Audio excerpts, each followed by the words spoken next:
به نام خداوند جان و خرد.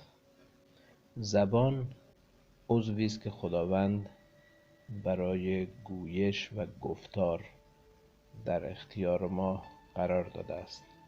ما وقتی به نحوه ارتباطمون با این عضو مهم توجه میکنیم، میبینیم تنها کاری که باید بکنیم اظهار تأسفه، چون ما با این زبان عمدتاً یا غیبت کردیم یا زخم زبان زدیم یا گوشه و کنایه زدیم یا کسی رو رنجاندیم و یا عمدتاً با همین روش ها با این نعمت خداداد برخورد کردیم.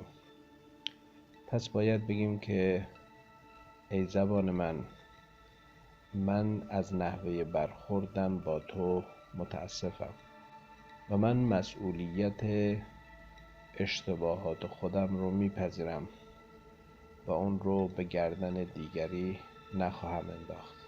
از تو میخواهم که من رو ببخشی، چون سعی میکنم که آنگونه که باید در مسیر تکامل از تو استفاده بکنم و اعلام میکنم که ای نعمت بیکرانه خداوند به من تو را دوست دارم و چون به تو علاقه‌مند هستم سعی میکنم که تو در بهترین روش و شیوه به کار گرفته بشی.